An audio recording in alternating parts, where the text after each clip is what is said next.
je dis merci pour ça.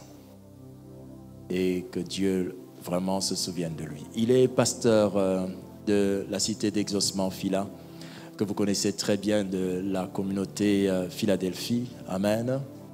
Et nous saluons en passant notre papa. Comment s'appelle-t-il? Papa Roland Dallot, que nous saluons en passant. Le pasteur Atom est venu accompagné de l'un d'eux et de nôtre, Rigaud. On acclame Dieu pour Rigaud.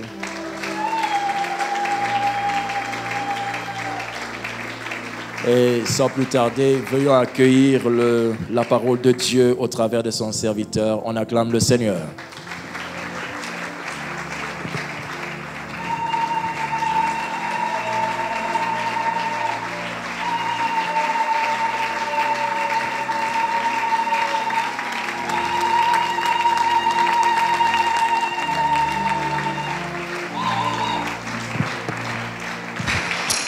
Amen, on peut se rasseoir. Merci beaucoup. Pasteur, je suis désolé d'être arrivé en retard et je pense que demain, je vais battre les embouteillages et je vais arriver plus tôt.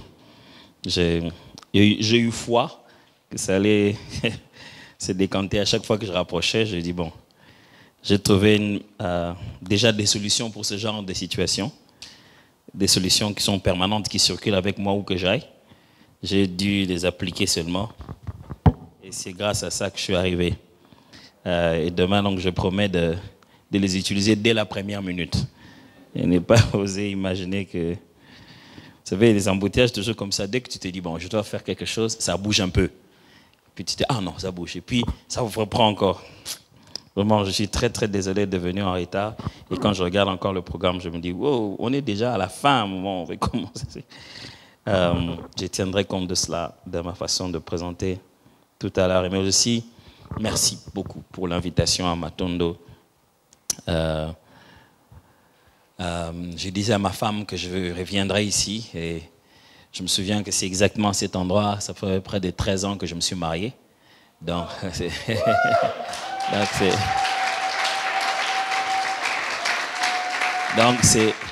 exactement ici qu'on a fait notre fête de mariage.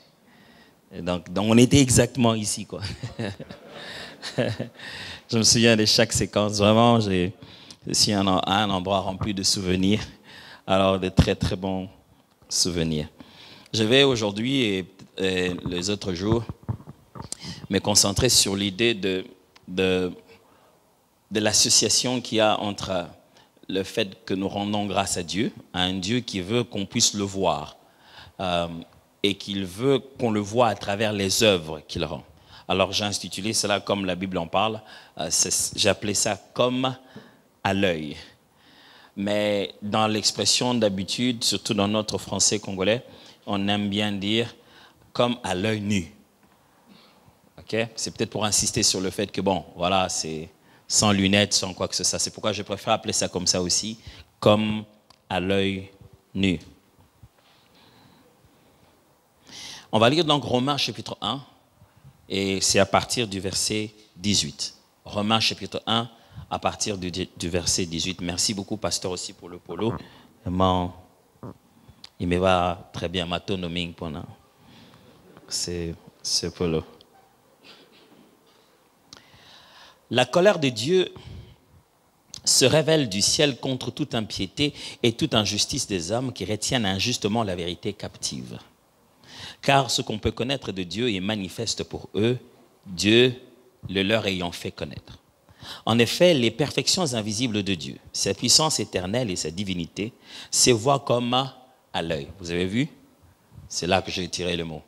Vous voyez? Ils n'ont pas eu besoin de dire comme à l'œil nu. Ça, c'est un peu... Mais se voient comme à l'œil depuis la création du monde, quand on les considère dans ses ouvrages. Ils sont donc inexcusables. Puisqu'ayant connu Dieu, ils ne l'ont point glorifié comme Dieu et ne lui ont point rendu grâce. Mais ils se sont égarés dans leurs pensées et leur cœur sans intelligence a été plongé dans les ténèbres. Se vantant d'être sages, ils sont devenus fous et ils ont changé la gloire du Dieu incorruptible en une image représentant l'homme corruptible, des oiseaux, des quadrupèdes et des reptiles. C'est pourquoi Dieu les a livrés à l'impureté selon les convoitises de leur cœur, en sorte qu'ils déshonorent eux-mêmes leur propre corps et qui ont changé la vérité de Dieu en mensonge et qui ont adoré et servi la créature au lieu du Créateur qui est béni éternellement. Amen. Paul, l'apôtre, connaissant un peu certaines choses concernant cet apôtre, Paul, contrairement aux autres disciples qui avaient les premiers apôtres de Jésus-Christ qui étaient avec lui, les 12, ils n'avaient pas un arrière-plan très, très théologique. Chacun, pour la plupart, pour ceux du moins qui étaient d'origine juive, le minimum qu'ils aient eu, c'est avoir été capable de pouvoir retenir la loi, les 73, tout ça, loi, et faire leur bar mitzvah, parce qu'à partir de 12 ans révolus, ils devaient faire cette alliance, cette déclaration de dire qu'on est fils de la loi et qu'on accepte de suivre le Seigneur. Mais Paul vient comme un apôtre, un disciple, mais qui a un arrière-plan très, très enrichi théologiquement. Parce que lui, il est sous les pieds des rabbins, et en particulier d'un qui était très, très connu de son époque, qui était donc un spécialiste très respecté, qui était théologiquement très correct. C'est l'une des rares des personnes qui accèdent au Sanhédrin, qui donne des conseils au Sanhédrin, dont on entend parler sur Jésus, avec une sagesse telle qu'il dit, écoutez, si c'est de Dieu, ça va continuer. Si ce n'est pas de Dieu, vous ne devez pas vous battre contre eux. C'était quelqu'un de très... Là, je parle du rabbin près de qui Paul a appris les choses. Paul, non seulement il a appris, il avait ce zèle exceptionnel. Et on sait que c'est à cause de son zèle, de vouloir tellement faire les choses comme Dieu le voudrait, qu'il s'est lancé à combattre Dieu. C'est quand même un peu contradictoire, hein? Que dans le souci de faire la volonté de Dieu, quelqu'un s'est retrouvé en train de ne pas faire la volonté de Dieu. Et c'est seulement la différence qui existe entre la volonté de Dieu et la religion. C'est ça la petite nuance. Dans la religion, on pense que la volonté de Dieu est détachée de Dieu, qu'on devient responsable de la volonté de Dieu, de la garantir. On pense qu'on sait ce que Dieu veut pour toujours. Ça, c'est la religion. Mais dans la foi, la volonté de Dieu, non seulement qu'elle est révélée, mais elle est basée dans une relation qu'on doit perpétuellement continuer à entretenir. Dans la foi, la volonté de Dieu de tuer Isaac au bas de la montagne est différente de la volonté de Dieu au-dessus de la montagne. Le même Dieu qui a dit « tue-le » peut après dire « ne le tue pas ». Dans la foi, on maintient la révélation de la personne et on continue cette relation. Pendant que dans la religion, on systématise et on incrustalle les éléments de la foi et on le sépare de la relation et de la personne. Et les êtres humains commencent à incarner cela maintenant. Je vous ai perdu? Non, franchement, quand même. Je suis ici. Allez, comme je suis à l'église du pasteur Lévy, je ne vais pas vous perdre comme ça en quelques minutes. Non, ce n'est pas possible, ça ne peut pas se faire. Alors, donc, Paul, quand il écrit, il a une grande connaissance. Mais la particularité, lui-même, ce n'était pas par orgueil, mais quelquefois, il aimait rappeler ça. Il disait, en lisant ceci, vous pouvez vous donner une image de la connaissance que j'ai des mystères de Christ. Attendez, les gars, il était capable de dire, lisez un peu, vous allez sentir que... On se demande, frère Paul, est-ce que tu es orgueilleux ou bien quel est le message que tu nous passes là? Mais Paul avait conscience, comme Christ le disait, que quand quelqu'un croyait en lui, il était quelqu'un qui faisait, c'est comme quelqu'un qui faisait de son or deux valeurs, l'ancien et le nouveau. Et Paul était comme ça. Parce qu'il a découvert Christ, il a pu comprendre très bien tout ce qu'il y avait dans l'Ancien Testament et comprendre du coup très bien quelle était la révélation de Christ. Et chaque fois qu'il s'adressait à un peuple, non seulement que c'était les Écritures, les Saintes Écritures, donc le Tanakh, l'Ancien Testament pour nous, non seulement c'était la révélation de Christ, mais il tenait beaucoup compte de sa destination, à qui il parlait. Quelquefois même certaines lettres sont des réponses, parce que le peuple a tellement posé des questions et il s'est mis à répondre. Par exemple, la lettre de Paul aux Corinthiens, l'épître de Paul aux Corinthiens, première fois, deuxième fois. Et il prenait aussi l'occasion d'adresser des problèmes qui étaient courants. Qu'est-ce qui se passait? L'Église passait par quoi? Les lettres étaient très pastorales de fois. Il se rend compte seulement que l'Église passe par tel problème, il leur envoie une lettre pour les encourager. L'épître de Paul aux Romains est l'épître le plus difficile du point de vue grammatical, parce que c'est l'épître dans lequel Paul a écrit avec un niveau de grec un peu plus élevé. Parce que, vous vous souvenez, à cette époque, Israël, un juif normal d'une certaine génération, avait fondamentalement la capacité, s'il a fourni l'effort, de parler au moins 4 langues, dont l'hébreu, l'araméen, le grec et le latin, des nouveaux Romains qui venaient d'arriver. Très peu d'entre eux parlaient déjà latin à ce moment, mais ils avaient déjà la possibilité de tout ça. L'hébreu qui était leur propre langue, l'araméen qui sont allés, quand ils étaient en Our, en Chaldée, ils ont subi cela. Et puis après, vous avez les Grecs qui étaient donc la langue de ceux qui les ont colonisés. Même pendant ce moment que les Romains ont repris, l'influence de la Grèce était toujours là. Et donc les gens parlaient encore une langue grecque très commune à tout ce qu'on appelait le koiné. Je vous ai perdu? Suivez bien le documentaire. C'est ma partie la plus préférée dans tout mon métier, dans tout mon appel des pasteurs. Quand je deviens un documentaire qu'on ne peut pas zapper. Les gens ont tout le temps envie de zapper le documentaire. Ah, ils disent encore quoi? Alors, des fois, on a envie de zapper ça et de commencer à crier Amen. Mais on crie Amen sur base de ces choses ici. Il faut les connaître d'abord. OK? Alors, qu'est-ce qui se passe? Ici, quand Paul écrit, quand on regarde sa façon d'écrire, il est très, très intellectuel. Il est très argumentatif. Il fait ça comme ça, il fait ça aussi chez les Galates. Mais ici en particulier, c'est un épître très, très doctrinal. Il aborde le point avec une certaine façon, à une formule logique, parce que le peuple auquel il s'adresse est un peu différent.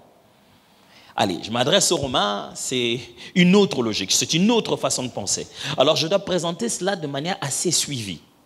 Dès que ça commence, il parle d'abord du fait que l'évangile doit être compris comme une folie pour certains et un scandale pour d'autres. Alors, il veut présenter le contexte de ce fameux scandale et folie. Et maintenant, il commence d'abord par dépeindre la situation réelle des Romains et des gens qui sont autour de Rome. Pour que les gens comprennent, ceux qui ne connaissent pas Dieu, dans quel monde, dans quel contexte du monde l'évangile vient. Alors, il commence en disant ici, là où nous avons lu, que la colère de Dieu est sur toute personne qui essaye de garder intentionnellement la vérité captive.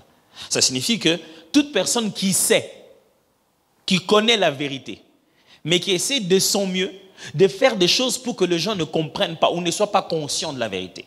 Paul dit qu'en réalité, les gens savent que Dieu existe. Mais ils créent tout un temps de philosophie, ils appellent ça par des noms inutiles. Vous savez, il n'y a rien en science qui me fait rire, comme la nomenclature.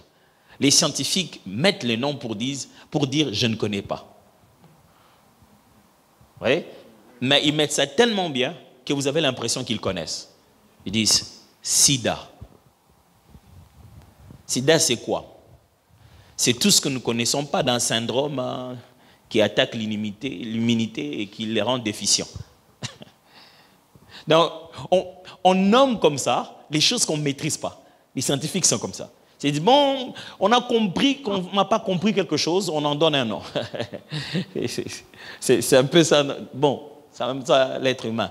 Et puis l'autre là qui ne fait que faire des mandats, qui fait que brider des mandats. Il faudrait qu'on leur trouve des opposants quand même. Il était 19, il est passé 20, il est passé 21, mais il continue à être toujours appelé 19. Voilà. Alors, ils disent ici, les hommes savent la vérité au fond d'eux, que Dieu existe. Mais ils créent tout un tas de façons de réfléchir pour garder cela captif. Pour que les gens ne sachent pas qu'en réalité Dieu existe. Et il dit, comment je le sais? Parce que ce qu'on peut connaître de Dieu est manifeste pour eux. Suite, Dieu leur ayant fait connaître. J'actualise là. Il dit ceci, tout ce qu'on veut savoir sur un être invisible appelé Dieu, toutes les preuves dont on a besoin pour se rassurer de l'existence de Dieu sont disponibles. Comment? Dieu lui-même a fait cela. J'aime la version Parole vivante, il dit ceci, Dieu lui-même a placé dans chaque être humain la conscience de son existence. C'est-à-dire, ce qu'on peut connaître de Dieu, on ne le cherche pas. C'est Dieu lui-même qui les place en nous depuis la naissance. C'est-à-dire que nous sommes fabriqués avec. Nous sommes conçus avec la conscience que Dieu existe. L'homme ne se met pas à chercher son but en se disant, Je suis où? Non, quand l'homme reste silencieux, il dit, je viens d'où? Il pense avec une conscience d'origine. Il pense avec une conscience que le début est ailleurs que moi. Je ne fais pas commencer ces choses. Je suis entré dans ces choses là où il y a déjà existé avant. C'est intentionnellement que Dieu fait descendre l'homme quand il a déjà fini de travailler. Même s'il l'avait dans sa conception, mais pour pouvoir le matérialiser, il vient dans un univers déjà créé. Alors, Paul dit ceci. Tout ce qu'on peut connaître de Dieu, Dieu lui-même a placé cela dans le système. C'est dans la carte mère. Quand on nous a créé, Dieu lui-même dans notre conscience, il a placé la conscience, l'idée qu'il existe. Ce qui veut dire, il a placé ça chez tout le monde. Vous êtes toujours avec moi? Ça veut dire que je ne suis pas en train de parler des chrétiens encore. Je suis en train de parler de tout être humain. Parce que le but de Dieu, ce n'est pas de faire un christianisme. Le but de Dieu, c'est faire un plan de grâce par son Fils pour nous ramener. Ce n'est pas faire une religion ou un mouvement spirituel. C'est pouvoir exécuter un plan de salut. Alors, bien avant tout ça, bien avant qu'on ait des églises, bien avant qu'il y ait tout ça, quand même il n'y avait que 2 êtres humains sur la terre, ils avaient déjà la conscience de l'existence de Dieu. Et même celui qui s'élève pour dire Dieu n'existe pas, Paul dit, il essaye de garder la vérité captive. Alors il dit, Dieu est fâché contre ces gens-là. Quand quelqu'un, dans sa tête, ça lui dit Dieu existe, et dans sa bouche, il essaie de faire comprendre aux gens que Dieu n'existe pas, dans sa tête, dans son cœur, ça lui fait sentir que finalement, il doit avoir quelqu'un, mais lui, dans ses théories, dans ses livres, il continue à dire aux gens que Dieu n'existe pas. La Bible dit Dieu est fâché contre ce genre de personnes. Et alors il ajoute, nous savons ça dans notre tête, parce que ce qu'on peut connaître de Dieu est disponible là. Il dit, tout ce qu'on peut connaître de Dieu nous est disponible. Il les a même rendus si disponibles comme si on pouvait le voir à l'œil. Paul, est-ce que tu sais que tu parles de Dieu? Est-ce qu'on peut le voir à l'œil? Oui, il dit oui. Car ce qu'on peut connaître de Dieu est manifeste pour eux, Dieu le leur ayant fait connaître. En effet, là, il démontre, il explicite. Les perfections invisibles de Dieu, sa puissance éternelle et sa divinité se voient comme à l'œil depuis la création du monde quand on les considère dans ses ouvrages. Ok, je vais relire ça un peu. Les perfections invisibles de Dieu, moi en tout cas, la partie où le prof avait enseigné les noms propres, les noms communs, les noms composés, et il y avait des noms qu'on appelait des noms abstraits. Ce jour-là, j'étais à l'école. Et les noms abstraits, selon le prof, c'était des noms dont le concept, en réalité, ne peut pas être vu. Et il se met à bombarder que de noms abstraits et dire à la fin que c'est visible comme à l'œil. C'est pas contradictoire, ça? Je vais redire ça. Il dit, au verset 20, hein, en effet, les perfections invisibles. Perfection, non abstrait. Invisible, non abstrait. Mélange, cascade de noms abstraits. Les perfections invisibles de Dieu, non abstrait encore. Sa puissance, abstrait, éternelle, abstrait encore. Sa divinité, abstrait encore. Suite, se voit comme à l'œil. Il y a un problème là. Tu as parlé que de choses qu'on ne peut pas voir pour dire que c'est ça qu'on voit. Paul, qu'est-ce que tu essaies de dire? Il dit ceci. Les perfections invisibles. Mes amis, perfection déjà, c'est déjà difficile. C'est déjà invisible. Mais on ajoute aux perfections l'invisibilité. Et puis, après, il dit sa puissance, et il ajoute à la puissance l'éternité. Et puis, il ajoute à tout ça la divinité elle-même. C'est-à-dire que la divinité de Dieu est visible. C'est ce qu'il dit. Il dit, vous ne pouvez pas dire que Dieu, on ne le voit pas. Parce que ce qui fait le concept de cette divinité, ce qui fait qu'il est Dieu, se voit. Vous ne pouvez pas dire que vous ne voyez pas la puissance de Dieu. Parce que ce qui fait la puissance de Dieu se voit. Vous ne pouvez pas dire que vous ne connaissez pas la perfection de Dieu. Parce que ce qui fait la perfection de Dieu se voit. C'est ce qu'il dit. Mais comment? Il dit, se voit comme à l'œil, depuis la création du monde. Et ce n'est pas d'hier, vous imaginez? C'est depuis que le monde a été créé que les perfections invisibles, la puissance éternelle et la divinité de Dieu ont commencé à devenir visibles. Le jour où Dieu a dit que la lumière soit, il a lancé sa perfection invisible, il a lancé sa divinité. Il l'a rendu visible. Il dit, depuis la création du monde, alors mais quel est l'angle de vue pour qu'on voit ça? Dit, depuis la création du monde, quand on les considère dans ses ouvrages. Et alors il agite, il dit, ils sont donc inexcusables. C'est-à-dire qu'ils n'ont pas d'excuses. Puisqu'ayant connu Dieu, c'est-à-dire que connaître Dieu est disponible. Comment? Dieu lui-même le fait. Je vais y arriver. Ils ne l'ont point glorifié comme Dieu et ne lui ont point rendu grâce. C'est là que nous sommes. C'est pourquoi tout ça nous intéresse. Comment tout ça se lie? Le fait de lui rendre grâce et le fait que tout est à l'œil nu. C'est pour ça qu'on est en train de lire ces textes. Et dit, Dieu est maintenant, Dieu s'est rendu, s'est révélé, on peut le connaître. Il ne parle même pas des chrétiens, mes amis. Et il ne demande pas les actions de grâce ici de l'Église. Il demande ici glorification, donc la louange et l'adoration, des actions de grâce. Il demande ça de qui? De tout être humain. Il ne demande même pas encore de l'Église. Hein. Il ne parle pas de l'Église. Il parle ici des personnes sur qui la colère de Dieu se trouve. Parce que Dieu s'attendait à eux, il s'attendait de leur part de recevoir des actions de grâce. Dieu continue à attendre jusqu'aujourd'hui des actions de grâce, même de la part des païens. Est-ce que quelqu'un me comprend très bien? Jusqu'aujourd'hui, Dieu continue à attendre de la gratitude, même des personnes qui ne confessent pas son nom. Même des personnes qui ne le connaissent pas. Pourquoi? Parce qu'il est le créateur. Il a le droit d'auteur. Quelque chose que vous allez en faire, c'est lui le créateur. Quand il attend cela de toute œuvre qu'il a faite. Alors la Bible dit qu'il est devenu fâché parce que les gens les savent, mais ils essaient de cacher. Ils savent que l'origine, c'est lui. C'est chez lui qu'il faut rentrer. Alors, analysons ensemble ce texte pour ce soir et je vais finir pour aujourd'hui. Qu'est-ce que ça peut nous enseigner? Comme à l'œil. Paul nous donne des choses merveilleuses pour nous qui voulons nous rapprocher pour rendre grâce à Dieu. Ce texte nous renseigne une première chose.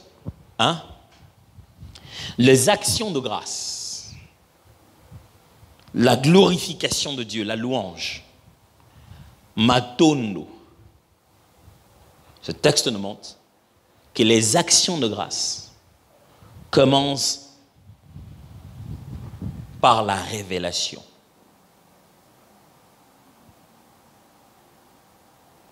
En train de me suivre? Je suis ici. Je suis de ce côté ici de la chair. Ok? Je suis là. Paul dit, ils auraient dû le rendre grâce. Ils auraient dû le glorifier. Pourquoi? Parce qu'ils l'ont vu comme à l'œil nu. En bon? Oui, parce qu'ils ont connu Dieu. Ils ont connu Dieu comment? Parce que tout ce qu'on peut connaître de Dieu, Dieu l'a manifesté. Depuis la création du monde. Parce qu'ils ont connu Dieu. Ok, ils ont connu Dieu comment? Ils ne l'ont pas cherché. Non, c'est lui qui est venu. C'est Dieu qui s'est manifesté. Le point de départ de toute réaction des célébrations, louange, adoration, quelle que soit la façon dont l'homme réagit à la célébration de Dieu, le point de départ, c'est la révélation de Dieu vers l'homme. J'aimerais que vous puissiez bien saisir ça. Là, ce n'est pas l'homme qui a institué la célébration. Ce n'est pas l'homme qui a institué l'idée d'aller plaire à Dieu. C'est Dieu qui a ordonné la manière dont on doit le plaire. Ok? C'est pourquoi Jésus est clair quand il leur dit, si vous m'aimez, vous garderez mes commandements. Pas que vous me ferez une belle surprise. Non. Si vous m'aimez, vous suivrez le protocole. C'est pour cette raison, lorsque Moïse est en train de recevoir la révélation du tabernacle, il ne la reçoit pas des parvis jusqu'au Saint des Saints. La révélation du tabernacle est décrite du Saint des Saints jusqu'au parvis. Parce que celui qui les décrit est à l'intérieur. Et ça, Je ne sais pas si vous êtes en train de comprendre. C'est celui qui est dans la chambre, qui est en train de sortir pour rencontrer ceux qui sont dehors. C'est pourquoi la première des choses que Moïse commence à décrire, c'est l'arche. Et il commence à décrire petit à petit, comme ça, jusqu'à sortir. Parce que c'est de l'intérieur là-bas que les choses se sont passées. C'est pour cette raison que Jésus, pour nous sauver, il a fait l'inverse. Pour nous ramener jusqu'au sein des saints le jour de sa mort. Ça veut dire que pour que vous puissiez rendre grâce à Dieu, Dieu doit commencer par se révéler. C'est pour cette raison, les attitudes dans les églises, les réactions des gens, partout où nous sommes, fin d'année, début d'année, ne vous plaignez pas quand vous voyez quelqu'un comme si on n'a pas compris, ne vous plaignez pas. Chacun de nous loue, adore au niveau de sa révélation. S'il ne s'est pas encore révélé à toi, c'est pour ça que tu fais ça. Je vous assure, c'est pour ça que tu fais ça. Moi, la première fois, j'ai été électrocuté. De toute ma vie. Je vois justement les gens qui sont électrocutés. J'ai dit, c'est trop. Ils en font un peu trop. La première fois que j'ai été électrocuté, j'étais en train de prendre une casserole en aluminium pour poser sur les réchauds, pour qu'on prépare un foufou. Et les réchauds étaient posés en même le sol. Il y avait un peu d'eau et je n'avais pas de babouche. Et donc, vous imaginez. Je n'ai pas beaucoup de souvenirs. Je sais seulement tout ce que moi je sais, ce que j'étais en train de déposer. Et puis je me suis réveillé en train d'être... mais de l'autre côté de la pièce. Mon corps n'était plus à moi. J'avais envie, j'étais conscient que j'étais là, mais je ne savais rien soulever. On était en train de raconter une histoire, de me donner du lait ou quoi. Il se disait des choses à côté de moi, mais je ne comprenais pas ce qu'il y avait. C'est-à-dire que si quelqu'un à ce moment-là est en train de dire « toi aussi tu exagères », tu sais, tu n'as même pas le courage de t'énerver contre lui. Parce que tu es en plein milieu de ta chose.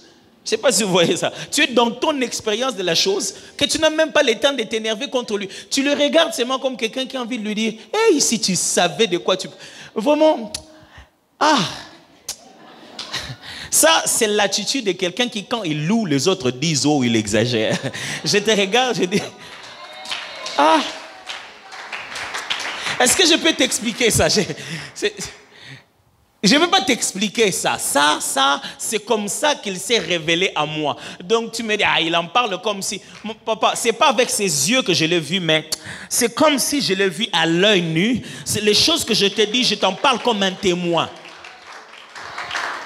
Le point de départ des actions de grâce, c'est de devenir témoin de la révélation de Dieu. Quand il commence à te rencontrer comme à l'œil nu, le point de départ, c'est celui-là. Quand Dieu, lui, se décide, il dit, ok, je veux me manifester, je veux me rapprocher de lui, je vais révéler un aspect de moi. Et il changera toujours de différentes formes d'aspects. Et j'aimerais vous dire ici que la révélation de Dieu n'est pas toujours une expérience spirituelle. C'est-à-dire, quand je vous dis que Dieu se révèle à vous, ne veut pas dire c'est seulement vous voyez un ange ou quoi que ce soit. Oh non, vous entrez dans des vraies situations. C'est ça le truc avec l'école de Dieu. Parce que quand il parle de choses, il n'y a pas trop de théorie. C'est du genre, vous voulez nager, vous amènez tous dans un fleuve, vous jetez dedans. Commence maintenant à vous dire sa parole. Quand vous êtes dans l'eau, faites les mains comme ça. Vous le faites vraiment. Entre-temps, vous êtes en train aussi de prendre des gorgées vraiment. Et quand vous sortez là-bas, vous avez vraiment une expérience de qu'est-ce que c'est que nager. Mes amis, pour que vous puissiez rendre grâce à Dieu, il va vous en faire des raisons. C'est dans ces raisons-là qu'il va se manifester. Un jour, je me rappelle, c'était à l'anniversaire ou un truc comme ça, j'avais juste prévu, je sais plus c'était quoi le cadeau. J'ai revenu un cadeau. Alors je suis revenu, je lui ai fait un cadeau, et puis voilà. J'ai fait les cadeaux, puis je suis parti. Si les femmes savaient tout ce qu'on fait pour qu'elles soient contentes. Alors, du coup, je suis parti, je m'étais déplacé. Et puis, un jour, 2 après mon arrivée, elle m'appelle. Elle me dit, oh chérie. Elle avait les larmes aux yeux. Elle pleurait, quoi. J'entendais ça carrément. Je dis, oh, qu'est-ce qu'il y a? Elle dit, non chérie, merci beaucoup. Je ne pouvais pas. Je dis, oh, merci. Qu'est-ce qu'il y a encore? Elle dit, les cadeaux que tu m'avais donnés là. Je dis, oh, mais tu m'avais dit merci. Elle me dit, j'ai vu la facture. Mes amis, il y a certaines louanges qu'on regarde à l'église. Ce sont des louanges de gens qui n'ont pas vu la facture. Ceux qui ont vu la facture, Ils rendent grâce autrement. Ceux qui ont vu la facture, ils ne regardent pas leurs habits pour se prosterner. Ceux qui ont vu la facture, ils ne regardent pas l'heure pour pouvoir s'élever, glorifier. Ceux qui ont vu la facture ne regardent pas le montant pour pouvoir donner. Ceux qui ont vu la facture ne réfléchissent pas à 2 fois pour faire une offrande. Ceux qui ont vu la facture, vous les voyez pleurer. Ils connaissent la facture. Quand les gens finissent par connaître la facture, ça change complètement l'attitude. Ça change la façon de dire merci. Et Dieu, vous savez, il n'a pas caché la facture. Il était clair. Il a dit que ça lui a coûté son fils, son unique. La facture est claire, on en connaît le prix. Quand on s'en va dire merci, regardez bien la facture. Quand vous commencez à bien connaître l'œuvre qui a été accomplie, vous changez votre attitude sur la façon de rendre grâce. Vous vous souvenez de mon explication? Le point de départ, c'est la révélation. Ce qui signifie que l'étape qui vient juste après la révélation, ça s'appelle la contemplation. La contemplation, c'est l'étape où on n'est pas encore en train de parler à l'auteur, on n'est même pas encore en train de parler de l'auteur. On est juste en train de faire la description de l'œuvre. Ça va? David dit, si je contemple les cieux, ouvrage de tes mains, si je contemple la terre, la contemplation, c'est l'analyse détaillée sur l'œuvre, afin de pouvoir, au moment opportun, apprécier les valeurs de l'auteur. Je répète, la contemplation, c'est l'analyse détaillée sur l'œuvre, afin qu'au moment opportun, on apprécie l'auteur. Je me souviens une fois, je me plaignais toujours pourquoi les tableaux et toutes ces choses-là, c'était trop cher. Je me dis, mais pourquoi c'est cher comme ça? Je dis oui, j'allais, tu vois, des fois les gens ils viennent tout bien habillés, il y a un tableau, le gars il a dessiné des oranges comme ça, et on commence à 1000, 2000, on achète ça à $100,000. J'ai envie de leur dire, j'ai la Bible, il y a la vie. À combien vous voulez prendre ça? Ouais. Ça, c'est ce que tout le monde veut prendre gratuitement. Alors, et je me disais, mais pourquoi ils prennent ça cher? Un jour, je me suis rapproché d'un tableau, les vrais tableaux là. Je regardais, je suis arrivé à côté, je regardais de près, je regardais bien les tableaux. Je me suis rendu compte que ce que cette personne a fait avec ses mains, c'est ce que nous faisons aujourd'hui avec les machines.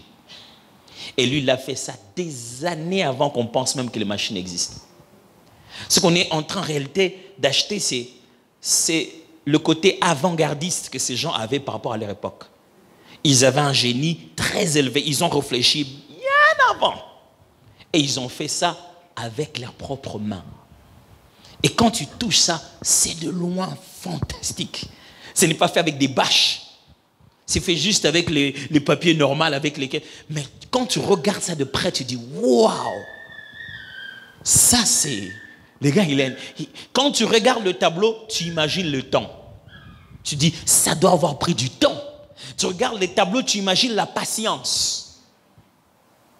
Ce gars, il est patient. Tu regardes les matières qu'il a utilisées, tu imagines le génie, l'innovation. Il a fait ça avec quoi? Non, il a fait ça avec des bougies et des...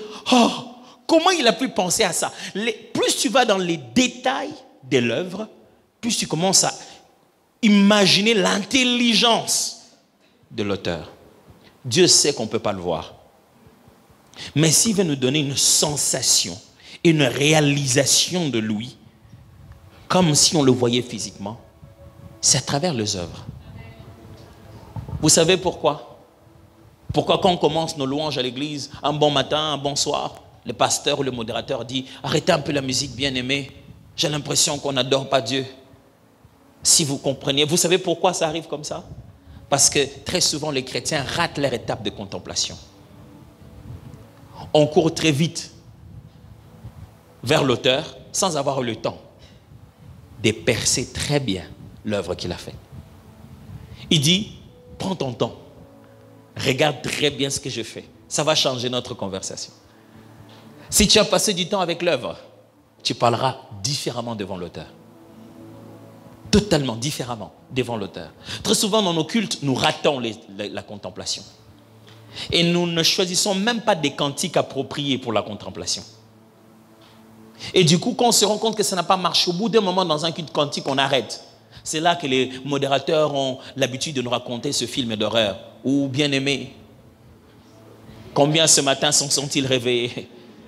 On est tous allés dormir, mais on ne s'est pas tous réveillés. Ta-da-da-da. Si vous avez la vie, mes amis, combien vous avez 2 jambes? Vous savez combien n'en ont pas? Ta-da-da-da. C'est presque nous faire peur, quoi. Mais ce n'est pas ça ce qu'ils veulent. En fait, ils veulent ramener la contemplation. Ils veulent nous ramener à se dire, fixez un peu bien ce que vous avez. Regardez, valorisez un peu très bien. Vous passez juste le temps à décrire juste comment il l'a fait, la manière dont il l'a fait. Juste en train de s'étonner de comment il l'a fait. Je regarde, je dis, ouh, ça c'est Dieu qui l'a fait. Écoutez les cantiques qui restent dans l'histoire. Dieu Tout-Puissant. Quand mon cœur considère, c'est ça l'approche de la contemplation. Tout l'univers créé par ton pouvoir. On continue à décrire. Les ciels d'azur, les éclairs, les tonnerres, le clair matin ou l'ombre du soir. Ce n'est que de la contemplation. C'est tout ce qui donne la valeur à de tout mon être. C'est un cantique, par exemple, c'est un cantique qui n'a pas de refrains textuels. Il n'a que des refrains mélodiques. C'est-à-dire que ce cantique-là, chaque fois, il n'y a qu'une mélodie qui se répète, et chaque fois que cette mélodie se répète, mais les paroles sont différentes. C'est de tout mon être, alors mon cœur heureux, mais ce n'est pas la même chose. Ce n'est pas les mêmes paroles. Dans ce couplet, c'est de tout mon cœur, après, alors mon cœur, c'est écrit là, mon cœur heureux, je chante la nuit, les jours. La mélodie est la même, mais les paroles changent. Mais toutes ces paroles qui changent, ce n'est que la réaction liée à la contemplation. La contemplation nourrit les actions de grâce. Pour commencer à se mettre à dire merci, pour qu'il y ait merci qui soupire et merci, la différenciation dans les merci, c'est le temps qu'on a passé avec ce qu'on a reçu. Et vous savez, dans la vie, plus le temps passe, plus vous appréciez encore mieux la chose que vous avez reçue. Parce que vous vous rendez compte qu'elle fait partie maintenant de votre histoire. Et vous commencez à vous dire, franchement, tu sais, si à cette époque-là, tu ne m'avais pas donné ça. Et surtout, les choses de Dieu, c'est quand on le regarde après, on se rend compte, non, Nzambazamaïele. Il avait intégré ça aussi dans les calculs. Moi, quand j'avais ça, je pensais que c'était que pour le besoin immédiat. Or, il avait intégré ça. Écoutez. Non, le Seigneur est incroyable. Exceptionnellement incroyable. Il conçoit qu'il va sauver son peuple d'une grande sécheresse pour protéger la race d'Israël. Pour ça, il choisit un enfant à qui il donne des rêves que les étoiles vont se prosterner devant lui. C'est tout. C'est tout ce qu'il sait. Il donne à chacun son script. Et il choisit un roi, un pharaon, à qui il donne un rêve, que 7 ans d'abondance, 7 ans de disette. Mais dans le parcours de l'enfant, il doit trouver un moyen de se retrouver chez le roi pour qu'il puisse récupérer une position qui n'existait pas dans le système de gouvernance pharaonique. Le poste que Joseph a eu n'existait pas. Il a été créé sur mesure à cause de sa sagesse. Et Dieu a calculé bien des années comment il allait trouver un endroit pour protéger son peuple pendant la disette. Il savait que quand les 7 ans de disette vont venir, ils vont chercher où aller. Il faut que leurs intérêts les précèdent. Pendant qu'on vend quelqu'un, on le fait du mal, on est en train de lui faire beaucoup de bien. Regardez Joseph, quand il regarde ses frères, il dit non, vous en faites pas. Vous avez conçu de me vendre, mais l'Éternel est Dieu. Dieu m'avait envoyé ici. Il a dit, après j'aurais pu me plaindre, mais maintenant quand j'ai compris les calculs, ça me donne envie de rire. Mes amis, il y a des choses qui vous font pleurer maintenant. Quand vous aurez compris, vous rendrez grâce différemment. Je vous assure, même aujourd'hui, il y a des choses du passé qui vont changer votre façon de rendre grâce. Grave encore. Écoutez ce qui se passe. Lorsque le pharaon se met à parler à Joseph, il lui explique. Il dit, écoute, on aura 7 ans d'abondance. Le pharaon lui dit, j'ai reçu des songes. Il y a 7 vaches grasses et 7 vaches maigres. Et puis il dit, encore, j'ai eu 7 épis gras et 7 épis maigres. Quand il est décrit, regardez dans la Bible, il dit ils étaient forts, grands, beaux. La description qu'il fait chaque fois aux 7 années d'abondance, c'est la description qui était faite quand on présentait Joseph à sa naissance. C'est-à-dire les qualificatifs des années d'abondance sont les mêmes qualificatifs de Joseph. Regardez là où ça devient intéressant. Dans la cour pharaonique, il était strictement interdit d'apporter conseil au-delà de ses compétences. C'est-à-dire, quand il a été appelé en tant qu'interprète de songe, il n'avait pas le droit de donner des conseils de stratégie. S'il donnait un conseil, on devrait le tuer. Le pharaon peut avoir fait un signe et on te tue. Mais quand il a entendu le pharaon parler, quand il décrivait les années d'abondance, il les décrivait lui. C'est-à-dire, c'est à ce moment-là qu'il a dit, c'est pour de temps comme ceci. Il est en train de parler de moi. Ouh. Quand il entend le pharaon décrire, il dit, les 7 là, c'est ma vie. Je ne vis que pour ces 7 là. J'ai été choisi par Dieu. Je suis né toute ma vie comme je suis. J'ai été conçu pour être la sagesse de ces 7 ans-là. Quand il a entendu parler, il n'a pas hésité. Il a dit non, pharaon, je dois... Et écoutez ce que le pharaon dit, où trouverait-on quelqu'un comme ça? Il a dit, il n'y a que toi pour ça. Oh my goodness. Il a dit, écoute pharaon, Dieu est en train de nous monter 2 périodes.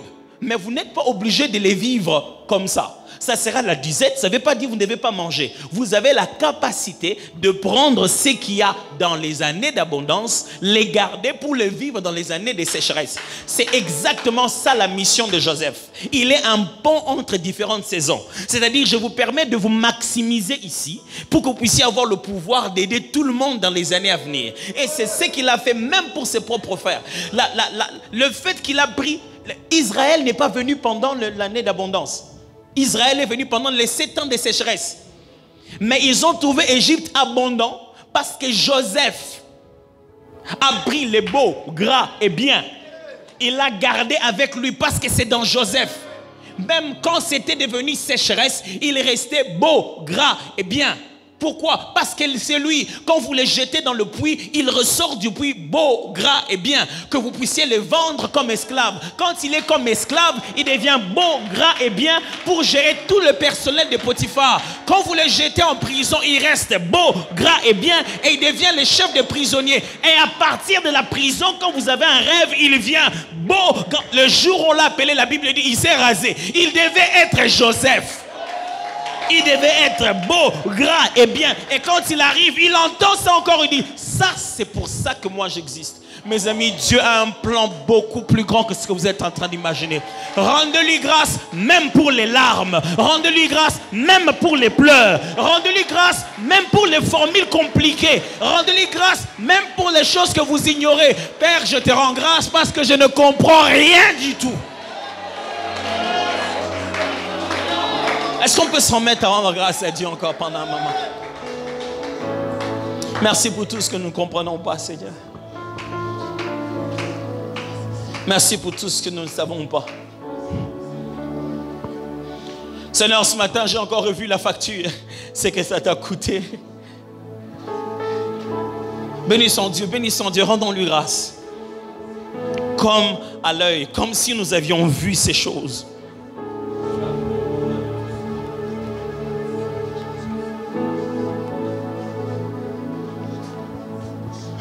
Oh oui, oh oui, oh oui.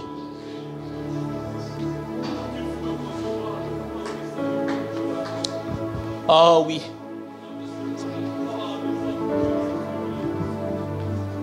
Ah.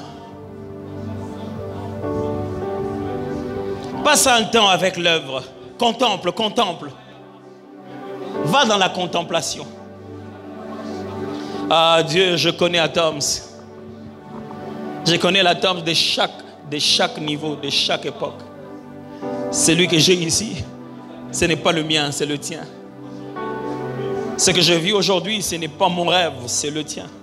Et je suis heureux d'avoir abandonné le mien. Le tien est meilleur, il est fait que pour moi. Je pensais que mes rêves, je les faisais pour moi. Et que les tiens, tu les faisais pour toi. Jusqu'à ce que j'ai découvert que tout ce que toi tu voulais, c'est mon bien-être. Toye kotombola, Yesu. Yesu toye koto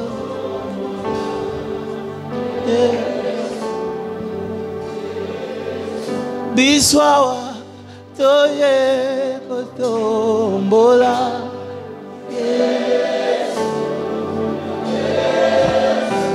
bandeko toye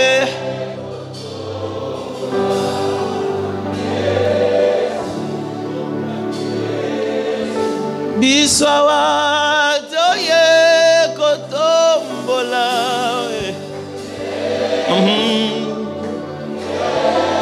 oh toye kotombola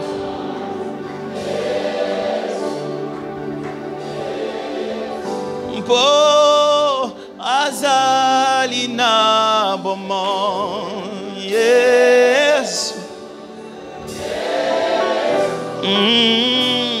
azalina mare de bobra de shatarabaya kantarabash oh azalina boma Yesu Yesu oh azalina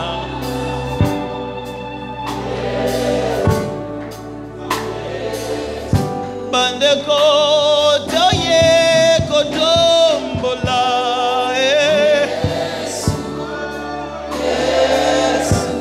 lelo toye kotombola oh ya solo toye kotombola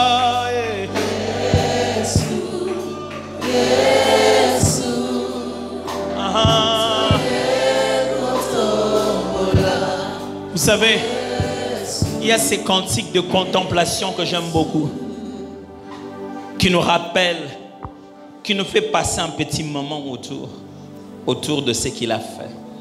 Et je me suis rendu compte que même quand il n'y avait pas autant de connaissances au milieu de réveil et que les gens n'avaient pas tout le temps d'apprendre toute leur théologie, l'Esprit leur faisait faire les bonnes choses, leur faisait chanter les bonnes choses. Que des fois même, on ne s'en rendait pas compte. Pourtant, c'était vrai. C'était les meilleures choses qu'il fallait vivre à ce moment-là. C'était les meilleures choses. C'était vraiment poussé par l'Esprit. Et j'aimerais que vous puissiez vous souvenir de ce cantique. Parce que je pense que des fois on se demande, quand je vais contempler, je chante quoi?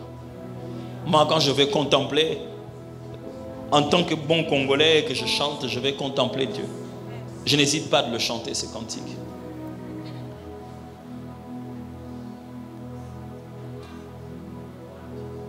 Le roi des rois, c'est Jésus. Le roi des rois. Le roi des rois, c'est Jésus. Le roi des rois. Le prince de paix, c'est Jésus. Le prince de paix. Le prince de paix, c'est Jésus. Le prince de paix.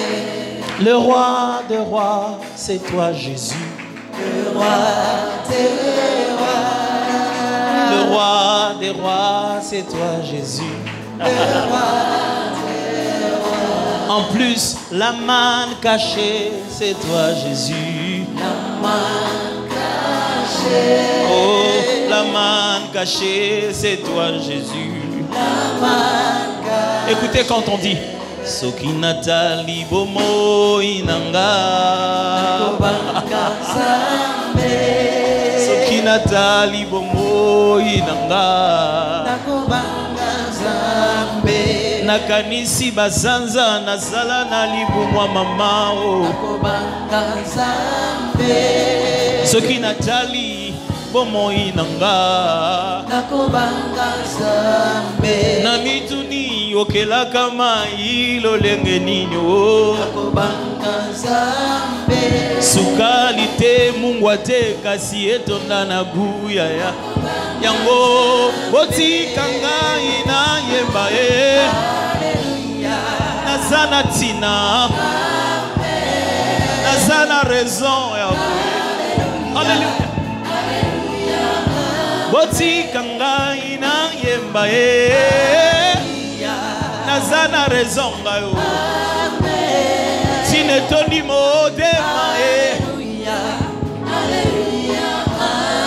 bandeko soki natali mwasi na zemie ndenge nini moto abimisa moto mosusu na baluki natali mbuma kokwea na nzete ndenge nini nzete ebimisa mbuma baliaka bandeko soki na baloli miso na likolo mo ezoswa kasi ezozikisa te natali avion etondi bafume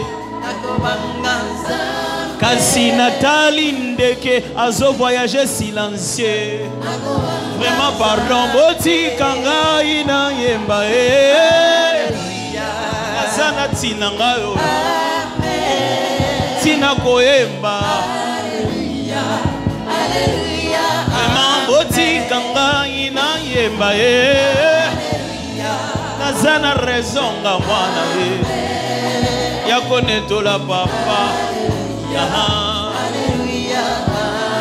bandeko soki natali la vie na ngayo atangi singa kelasi uta école gardienne singa yoyo nayebaka te soki nakosilisa penza me na stratégie ya nzambe aleki singa na bakelasi bisika minervale moto afuta te nzamba afuta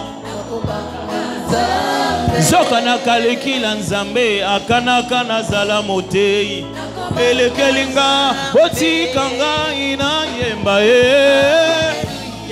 nazana tina nayebi mpona nini nazoyemba ngao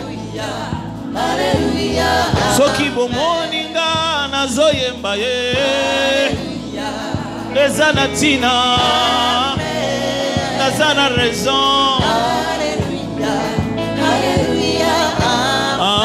nayembeli yo nakumisi yo elonga nanga elikia nanga yawe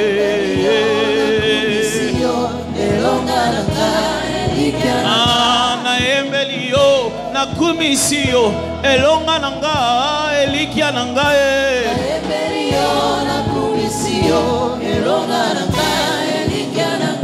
maboko nanga ezaya yo bilolo nanga ezaya yo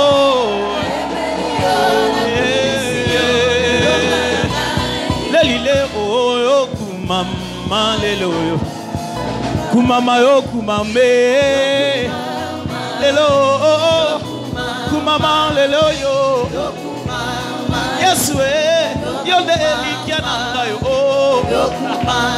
Yesu yo de mosindo nanga yo elikia na moto lobi moto akokufa natalela moto lobi moto akosila ngala liziba liziba liziba nanga ya ngolu liziba liziba liziba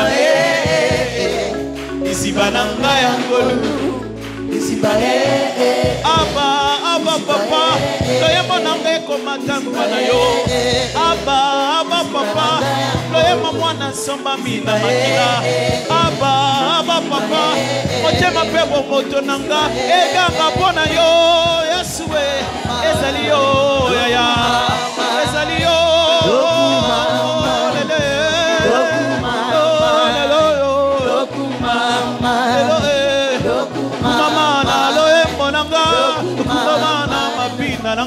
kumama na loembo nanga, mama na mapina nanga, mama na motema nanga, mama na nyonso kosala papa. Oh, Nathalie na badeta Yesu, na moni monene lekelinga, na koti na badeta Yesu, na moni bola mwan lekelinga. Oh, ozama na muya, ozama na muya, yabe yabe yabe yabe yabe yabe yabe yabe yabe yabe bongo. Mama lelo yo, mama lelo yo, mama lelo yo, mama lelo yo, mama lelo yo, mama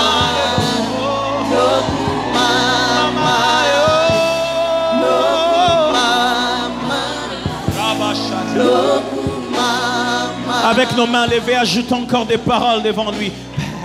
Tu es merveilleux. Bénissons-les encore. Si on a observé, si on a regardé, abondons maintenant des mots, des paroles pleins de charme qui billonnent nos cœurs.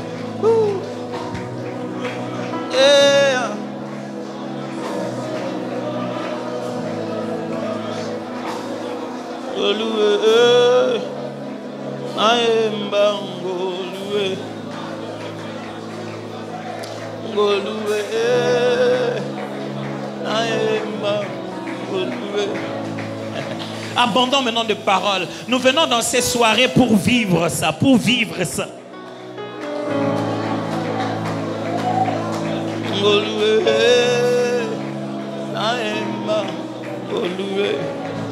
Tarabayasha.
Je regardais la facture, c'est écrit grâce, grâce, grâce, grâce. Je regardais le montant, c'est écrit le sang précieux à Golgotha. Je regardais les titres de la facture. Je regardais qui a payé. C'est écrit Jésus-Christ de Nazareth. Je connais le prix. Je connais le prix. Ce prix mérite ma louange. Ce prix mérite mon adoration. Ce prix mérite ma vie. Ce prix mérite toute ma consécration. Ce prix mérite de l'exclusivité.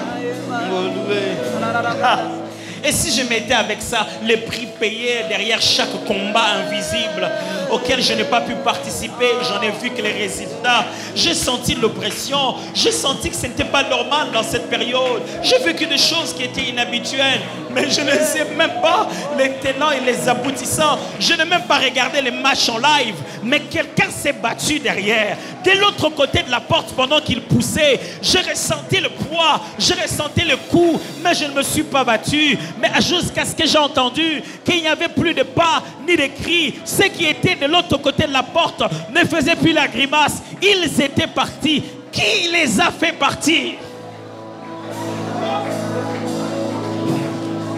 Quelqu'un s'est battu à ma place. Quelqu'un est mort à ma place. Quelqu'un s'est présenté à ma place. Quelqu'un est entré jusqu'au sein des saints à ma place. Quelqu'un est allé jusqu'aux endroits où je ne pouvais pas aller. Quelqu'un qui connaît ma vie, qui connaît mon nom, qui connaît mon histoire, qui peut me défendre mieux que moi-même. Quelqu'un qui a dit assieds-toi, j'irai te défendre de la bonne manière. Quelqu'un qui me connaît tel que je suis vraiment. Ça ne peut être que toi.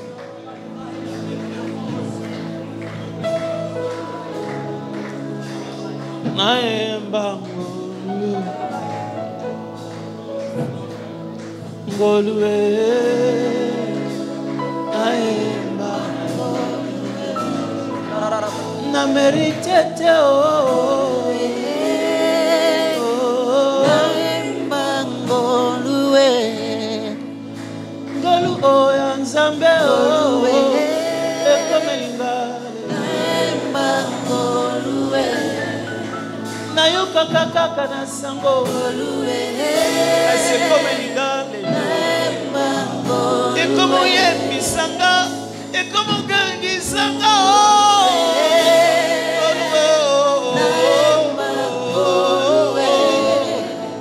na mérite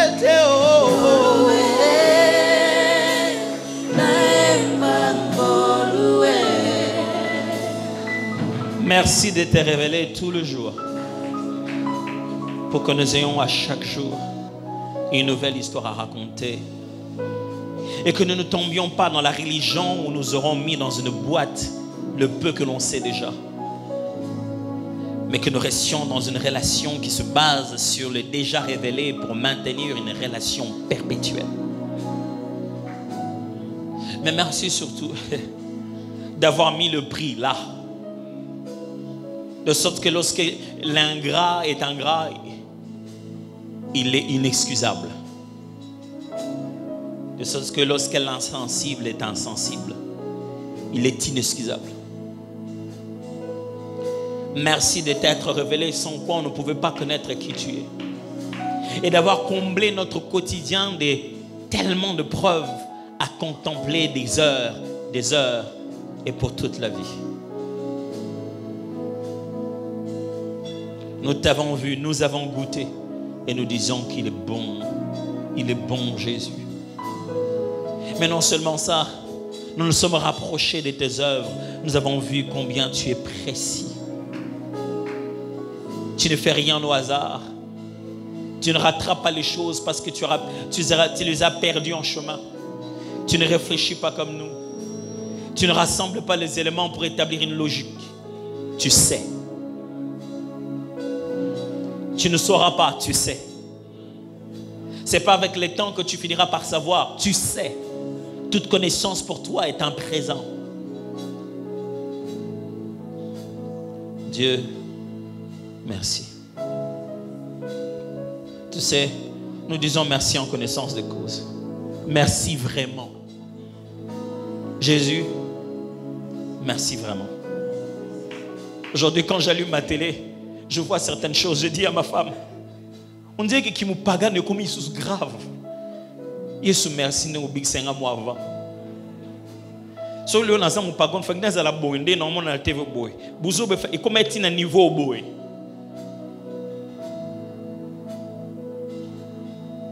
Jésus merci. Jusqu'à aujourd'hui, je ne sais pas comment tu m'as convaincu pour que j'arrête de réfléchir comme ça. Mon logo salanga pona comment on a commis. Merci. Na kemonte na comprenant ngo teta ngo sala ngo mo sala bien. Tu as bien fait de faire ça. Je peux faire le combat quotidien de ma sanctification.